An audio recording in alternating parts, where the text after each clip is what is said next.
Ada sebuah peristiwa yang benar-benar mengguncang dunia, memicu konflik yang bisa jadi akan mengubah peta geopolitik selamanya.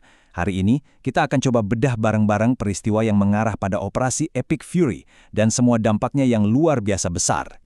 Ingat tanggal ini, karena pada hari inilah sebuah aksi militer yang belum pernah terjadi sebelumnya memicu serangkaian kejadian yang nggak pernah ada yang duga. Cuma dengan pengumuman sesingkat ini, Presiden Donald Trump mengonfirmasi kepada seluruh dunia bahwa pemimpin tertinggi Iran telah tewas.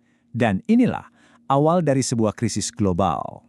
Oke, sekarang mari kita selami lebih dalam, siapa sih sebenarnya target utama dari operasi raksasa ini dan kenapa kematiannya begitu signifikan?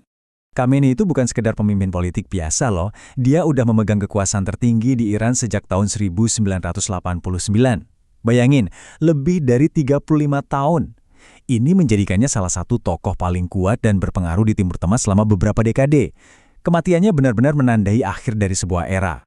Nah, untuk memahami seberapa besar peristiwa ini, kita harus ngerti dulu perannya. Sebagai pemimpin tertinggi atau rahbar, dia punya kendali mutlak atas setiap aspek negara. Militer, kebijakan luar negeri, media, hukum, semuanya ada di tangannya. Posisinya bahkan lebih tinggi dari presiden. Pertanyaannya kok bisa sampai ke titik ini? Padahal, kalau kita lihat beberapa minggu sebelumnya, kayaknya masih ada secercah harapan untuk diplomasi.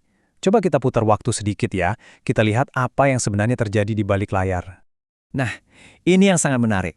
Coba lihat betapa cepatnya semua jadi kacau balau.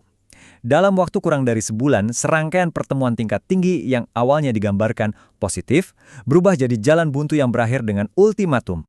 Disinilah inti masalahnya. Amerika Serikat menuntut pelucutan senjata total, sementara Iran bilang, oke kita bahas nuklir, tapi jangan sentuh isu lain.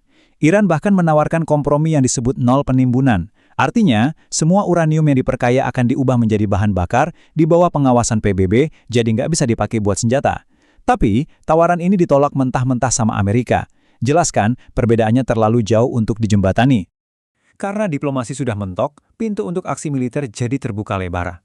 Cuma selang 2 hari setelah pertemuan terakhir di Jenewa, Amerika Serikat dan Israel melancarkan serangan terkoordinasi. Dan ini benar-benar menggambarkan skala serangannya. Ini bukan operasi kecil-kecilan.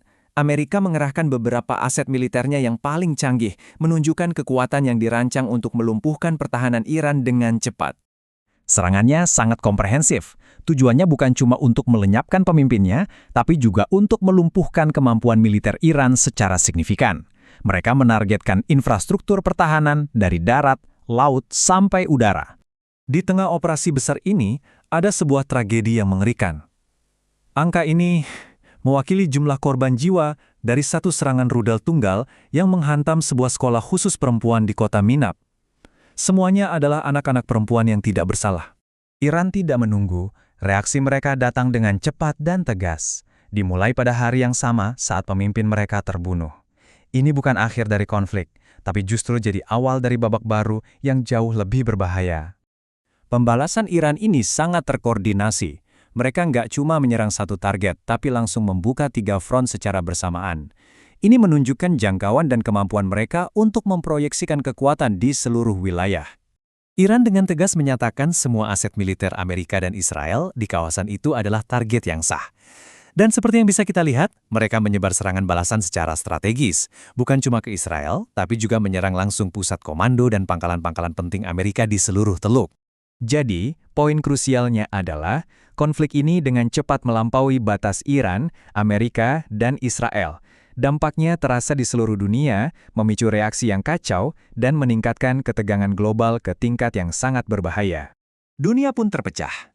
Di jalanan, kemarahan meledak dalam bentuk protes di berbagai negara.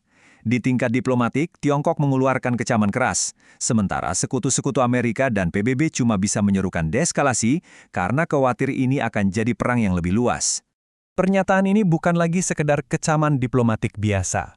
Ini adalah peringatan langsung dan ancaman dari kekuatan dunia lain yang secara dramatis langsung menaikkan taruhannya dan menunjukkan potensi eskalasi menjadi konflik antara kekuatan-kekuatan besar.